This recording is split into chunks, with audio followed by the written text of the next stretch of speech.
Well, two people are feared dead after a wildfire swept through two towns in Boulder County, Colorado. Joining me now live from Colorado is CNN reporter Natasha Chen.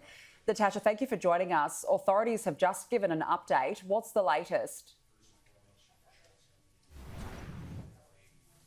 Well, Danica, the update is that one of the missing people have now been accounted for, but there are two still missing.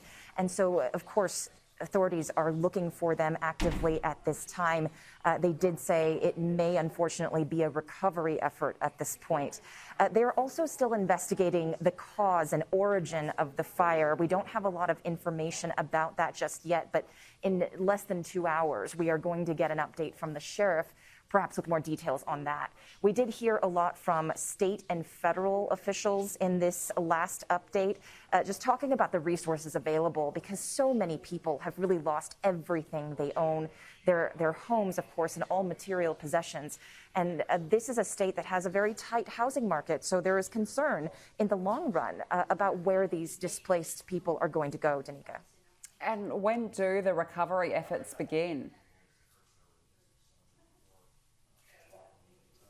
Well, it already has begun to some extent in terms of helping out the thousands of people who had to flee their homes on Thursday.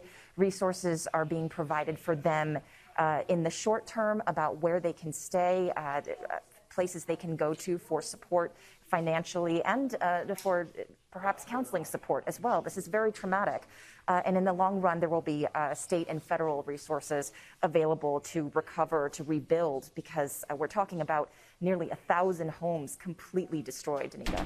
That's a lot of homes destroyed. What's the feeling in town? What's the atmosphere like as people are slowly starting to return to assess what's left of their properties?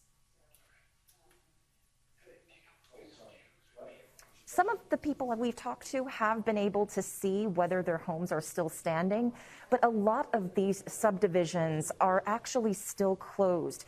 The roads are closed because we're being told certain houses still have some hot spots. The fire crews are still managing some of the parts of those properties that are still smoldering.